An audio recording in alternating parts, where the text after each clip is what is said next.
Uncle భోజనానికి రండి అన్నట్టు ఆ గాడిదని కూడా మింగడానికి రమ్మని.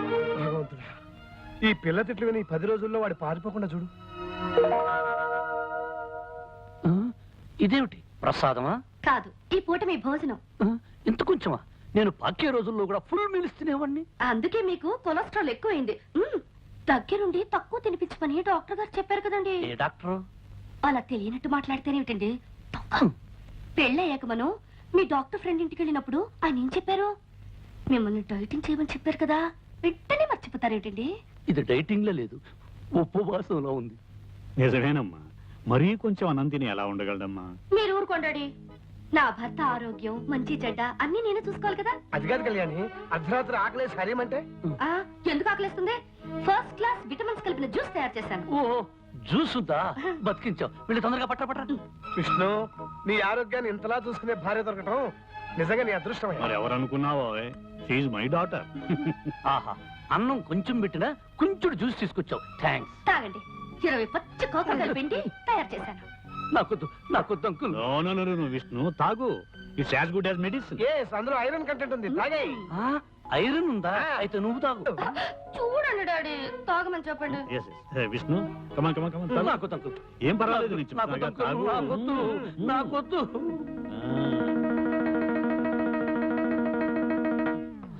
నీ ఫేస్ చూస్తుంటే ఇంకో గ్లాస్ లాగించేటట్టున్నావు.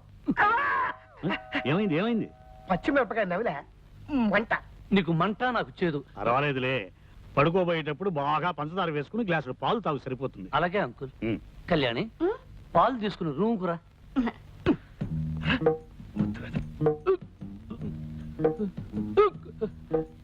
ఏమే, నన్ను పస్తు నుంచి హింసించాలనుకుంటున్నావా? నా కాకరకాయ రసం ఇచ్చి కడుపులో తిప్పేటట్టు చేస్తావా? నాకు లైఫ్ అండ్ డెత్ సమస్య ఉండేలా వచ్చాను గానీ, లేకపోతే నిన్ను ఆ చెట్టు కింద లాయర్ గాని నా కాళ్ళ మీద పడేటట్టు చేసి కాకరకాయ కరకరకరకర నమిలేటట్టు చేసేవాడిని. ఇదిగో, నన్ను ఏవే పోవే రావే ఓసే అని పిలవద్దు చెప్పానా లేదా? నువ్వు కుంకుడుగాయ రసాలు మిరియాల కషాయాలు ఇస్తుంటే నిన్ను మర్యాదగా పిలవ.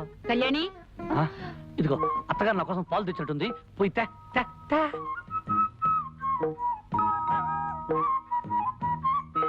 తొందరగా తీసుకురా. నాలుక గొంతు చేతుగా ఉంది, పంచదార ఎక్కువ వేసారో లేదో చూద్దాం. చూస్తా.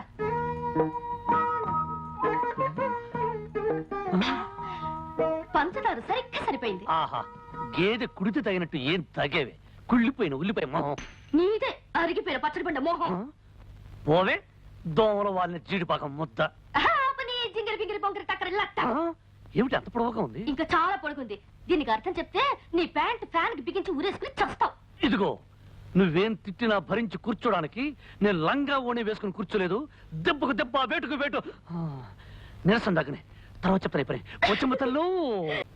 అవునంకు, మా అమ్మకి నేను పుట్టక ముందు పుట్టిన వాళ్ళందరూ పుట్టగానే డమా డమా డమడమడమా చచ్చిపోయారు. చివరికి మా అమ్మగారు ఈ పుర్లు దండాల వ్రతం చేయబట్టి నేనొక్కడినైనా బ్రతికాను. అలాగా? అంతేకాదు, మా ఇంటి కోడళ్ళు ఎవరైనా వ్రతం చేయకపోతే ఆ అరిష్టం అంతా పుట్టే పుట్టలకు తగిలి టపా టపా టప టప టప టపా పోతారు. అందుకని ఈ పుర్లు దండాల వ్రతం మీ అమ్మాయి చేత చేయించాలని నా నిర్ణయం. దానికే ఉంది అల్లుడు గారు, అలాగే చేద్దాం. మరి నిర్ణయానికి కళ్యాణి ఒప్పుకుంటుందా అని? ఎందుకు ఒప్పుకోదు? నేను చెప్పి ఒప్పిస్తాగా. చెవిటాడి మీరనేది నేను 100 సార్లు గుడి చుట్టూ పొర్ల దండాలు పెట్టాలా? నా వల్ల కాదు. అలా అనకమ్మా, విష్ణు చాలా సెంటిమెంటల్ గా చెప్పాడు. నీకు పుట్టే పిల్లలు ప్రాణం లేకుండా పుడితే నేను భరించలేనమ్మా. నా మాట మీద గౌరవం ఉంచి ఇంకేం మాట్లాడకమ్మా. నేను చెప్పినట్టు చెయ్యి. Good girl. ఆనంద్, అమ్మాయితో అన్ని చెప్పాను, ఒప్పుకుంది. రేపొద్దుటే పొర్లు దండాలకు ఏర్పాటు. అలాగే బాబాయ్ గారు. చూసావా అంకల్, ఆ ప్లాట్ఫామ్ గాడు కావాలని కట్టుకథలు చెప్పి డాడీ నమ్మించి నన్ను రిస్క్ లో పడేస్తాడు. నువ్వు వాడి కడుపు నిండా తిండి పెట్టకపోతే ఏం చేస్తాడు? నీ మీద పగబట్టి నేను ఇలాగే అడిపిస్తాడు. అడ్జస్ట్ అయిపోమ్మా. నువ్వు కాసేపు కళ్ళు మూసుకుని రోడ్డు రోలర్ లాగా 4 సార్లు పొల్లు, నీకు పుణ్యము దక్కుతుంది. మనం ఆడే నాటకం కూడా బయటపడతాం.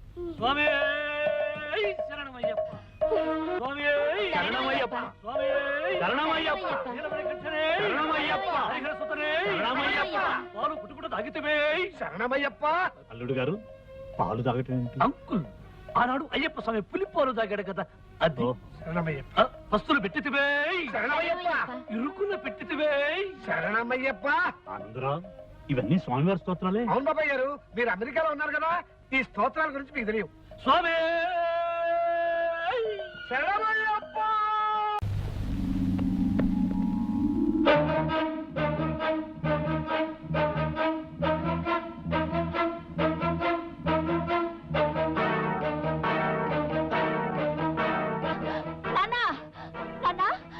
కళ్యాణక మెళ్ళో తాళి పుట్టలేదు. ఏమిటి నువ్వు మాట్లాడేది? నిజమా? అవును నాన్న, కళ్యాణక మెళ్ళో తాళి పుట్టలేదు.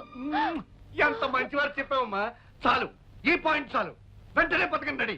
ఈ విషయం అన్నయ్యకి చెప్పి ఆ విష్ణు గారు ఆట కట్టి. అన్నయ్య, అన్నయ్య, అన్నయ్య, ఒరే సోములు, అన్నయ్య ఎక్కడరా? అయ్యగారు ఇంట్లో లేరు బాబు. అన్నయ్య, అన్నయ్య, ఒరే చిట్టి, అన్నయ్య ఎక్కడరా? మరి కొండకెళ్ళడానికి గుండు కొట్టించని డబ్బులు ఇస్తారా? ఆస్తి మంది అవ్వాలే కానీ నిన్ను అన్ని కొండలకి తీసుకెళ్లి గుండు మీద గుండు కొట్టిస్తారు వేదవా. చెప్పక్కడికి వెళ్ళాడు. పొద్దున్నే లేటండి, వాళ్ళకి ఇంకెళ్ళారండి. రే, నువ్వు అటువైపు వెళ్ళు, నేను ఇటువైపు వెళ్తాను.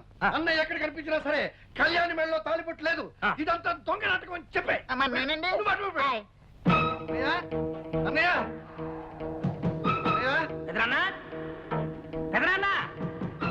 అన్నయ్య, త్వరా! ఎత్తరా, ఎవరండి? అన్నయ్య, అన్నయ్య,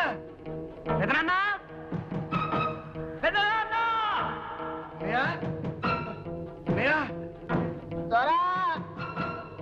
ఎత్తరా! ఏడున్నావు త్వరా? అన్నయ్య, నిజం బయటపడిపోయింది. కళ్యాణికి పెళ్లి కాలేదు. ఆ వచ్చిన వాడు ఎవడో సెటిల్మెంట్ దొంగ వెళ్ళిపోయి ఉంటాడు. వాళ్ళు ఆడుతున్నది నాటకం అన్నయ్య. ఏమిట్రా నీ పిచ్చివాగుడు? ఇది పిచ్చివాగుడు కాదన్నయ్య. కళ్యాణి మెడలో తాలిపట్టు లేదు. కావాలంటే నువ్వే స్వయంగా వెళ్ళి చూడు. త్వరా! ఎత్తరా! ఏడున్నావు త్వరా?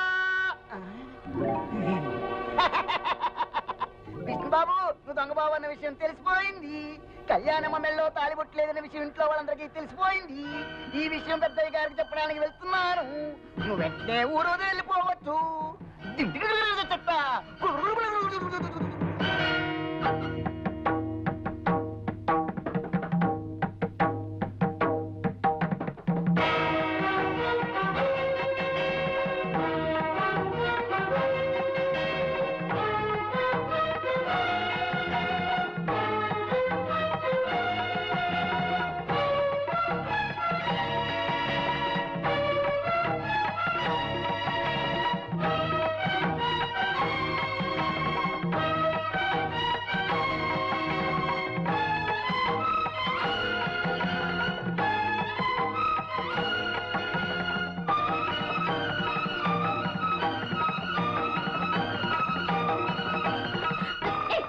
విష్ణు, ఎక్కడికి? Idiot. చేయొద్దు, చేయొద్దు అంటుంటే. ఎంత ధైర్యం నీకు? ఎక్కడికి తీసుకెళ్తున్నావు?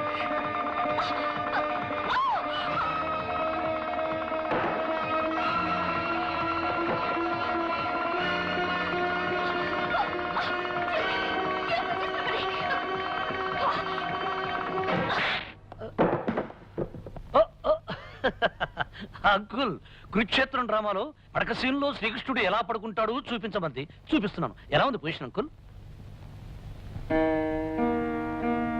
ఏమా కళ్యాణి, తాలిబుట్టలా నూనె తాడు గుచ్చి వేసుకున్నావేమిటి? బంగారం తాడు వేసుకోవచ్చుగా. సిటీలో గోల్డ్ చైన్ ఆర్డర్ ఇచ్చాం అంకుల్. 2-3 రోజుల్లో కరెక్ట్ చేసుకోవాలి కదా కళ్యాణి? అంకుల్, మీరేమిటి ఇలా వచ్చారు? ఏం లేదు, ఏం లేదు. ఏదో ఒకసారి మీ ఇద్దరిని చూడాలనిపించింది, వచ్చాను. క్యారియన్ క్యారియన్.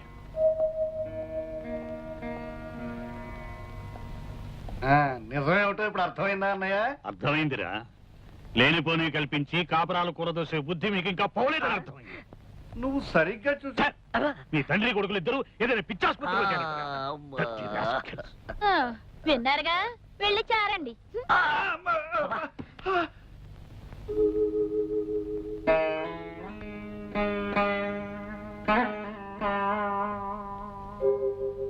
మనం ఆడే నాటకం బయటపడకుండా ఉండటానికి, ఆ పెద్ద ఆయన్ని కాపాడుకోవడానికి నాకింతకంటే వేరే ఆలోచన రాలేదు. మీరు నాకిచ్చే కిరాయికి తగిన రుణం తీర్చుకోవడం నా కర్తవ్యం.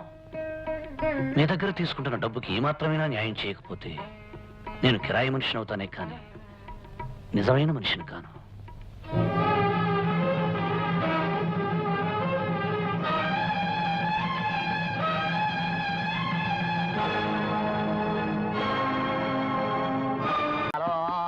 గడ్డలు ఆ చిల్లేడో చెట్టు కింద పిల్లి మొగ్గలు ఆ సింగిడి పింగిడి తుంగిడి నాన్న కళ్యాణి మెడలో తాళి లేదని చెప్పడానికి నేను పెదనాన్న దగ్గరికి ఎంత స్పీడ్ గా పరిగెత్తానో తెలుసా? మనం స్పీడ్ గా పరిగెత్తాం సరేరా, కానీ మనకంటే స్పీడ్ గా విష్ణుగాడండి మన పథకంతో చెడగొట్టేశాడే.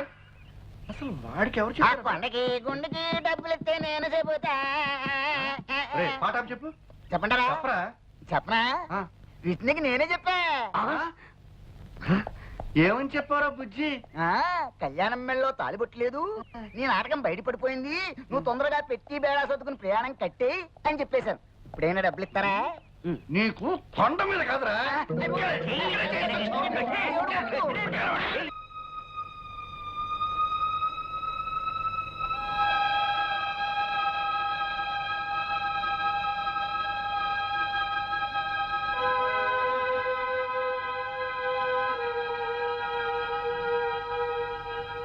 కళ్యాణి, ఏంటమ్మా ఇక్కడ కూర్చున్నా? ఇవిగో పాలు.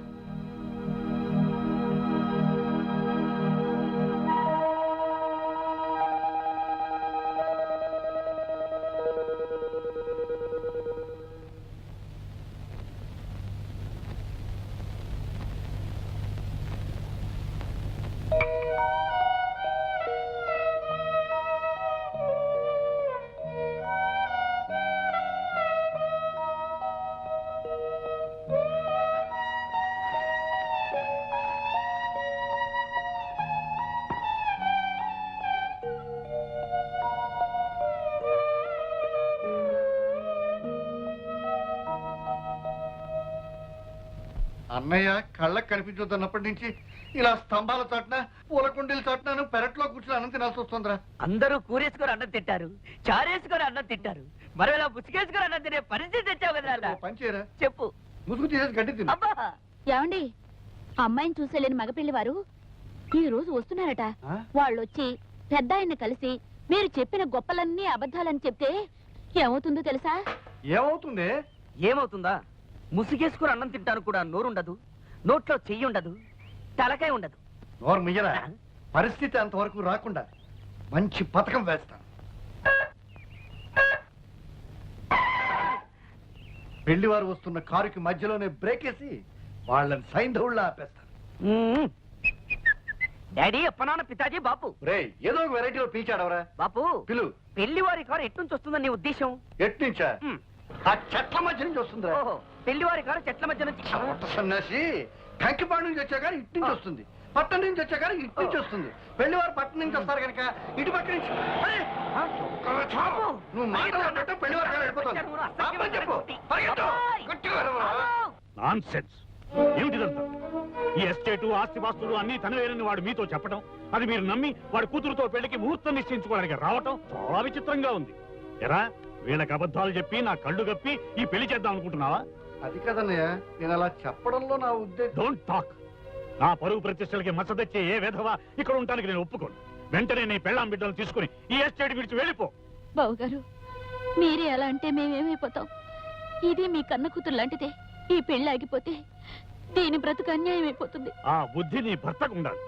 వెధవ పనులు చేస్తే ఏదో ఒక రోజున మీ బతుకులన్నీ బజార్లు పడతాయని అతనికి నువ్వు ఎప్పుడూ గడ్డి పెట్టి ఉండాల్సింది. అంకుల్, మీరేమీ అనుకోకపోతే ఒక్క మాట, వాళ్ళని ఇంట్లో నుంచి హఠాత్తుగా వెళ్ళిపోమంటే ఎక్కడికి వెళ్తారు? ఏట్లోకి. ఆవేశపడకండి అంకుల్, కాస్త ఆలోచించండి. మీరు తీసుకున్న నిర్ణయం మీద అమాయకురాలైన ఒక ఆడపిల్ల జీవితం ఆధారపడి ఉంది. వీళ్ళు అబద్ధం చెప్పడం తప్పే కావచ్చు, అందుకు శిక్ష అమ్మాయికి పడకూడదు. అయినా కళ్యాణికి నాకు ఇంత ఆస్తి నువ్వు చెప్పండి. ఈ ఆస్తిలో వాళ్ళకు కొంత వాటా ఇచ్చి ఈ పెళ్లి జరిపించడానికి ఒప్పుకోండి అంకుల్. అంకుల్, విష్ణు చెప్పేది కూడా నిజమే. ఎంత కాదనుకున్నా వాళ్ళు మీకు పరాయి వాళ్ళు కాదుగా. అంకుల్, ప్రతి ఒక్కరికి సహాయం చేసే పెద్ద మనసున్న మీరు నా మాట కాదనకండి. అందరి చేత దేవుళ్ళలా చూడబడే మీరు వాళ్ళని క్షమించి ఉపకారం చేయండి. విష్ణు, పట్టుదలొస్తే నేనెవరి మాట వినే మనిషిని కాను. కానీ నీ మంచితనంతో నువ్వు నన్ను ఆకట్టుకున్నావు. నీ మాట కాదనలేదు. అలాగే లక్ష్మి పెళ్లి జరిపిద్దాం. ప్రామిస్?